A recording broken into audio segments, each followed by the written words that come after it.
So we're group 4 and we have the lesson 6 group presentation over specific learning disabilities by Amanda Hoke and Tiffany Strain.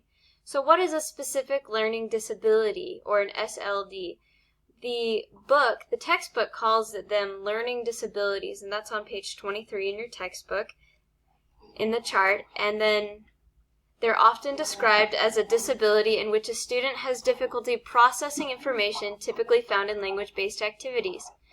The federal definition is a disorder in one or more of the basic psychological processes involved in understanding or in using language, spoken or written, that may manifest itself in the imperfect ability to listen, think, speak, read, write, spell, or to do mathematical calculations, including conditions such as perceptual disabilities, brain injury, minimal brain dysfunction, dyslexia, and developmental aphasia.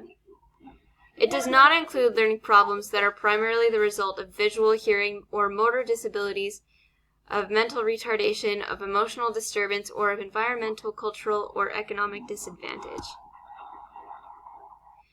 So these are some of the things which it includes. Dyslexia, or difficulty reading, dysgraphia, difficulty writing, dyscalculia, which is difficulty with math, central auditory process disorder, which is difficulty processing and interpreting speech, nonverbal learning disorders, which is that they have difficulty interpreting nonverbal communication. Visual processing disorder, they have difficulty processing visual information. And then aphasia, dysphagia, or global aphasia, which is overall difficulty with words and language. All right, so some accommodation ideas that we got from the reading that we thought about. A lot of it has to do with making sure the student has activities and work that kind of tailor to their needs to help them progress where they need help. And also one-on-one help a lot, so like reading aloud with the teacher frequently, one-on-one, so the teacher can be there right with the student and help it, or reading at home with the parents.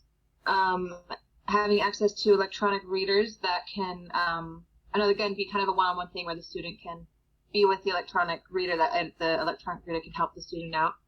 Having teacher explain background information and keywords before the student starts reading can really help a student understand what they need to be understanding and help them progress.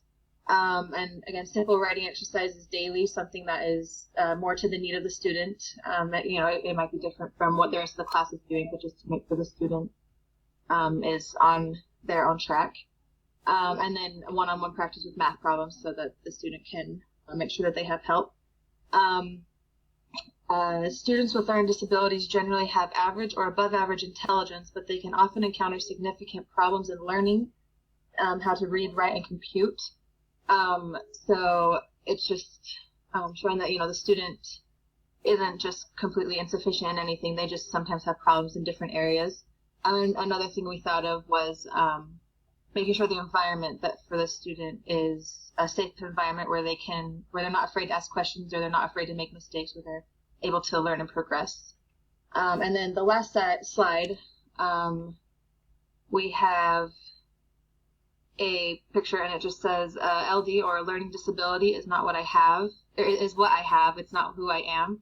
So a student with a learning disability, it doesn't define them. It doesn't define their future. It just can sometimes be a little bit of a roadblock that we need to get over, but it's important to understand that the student is still a worthy student who deserves education.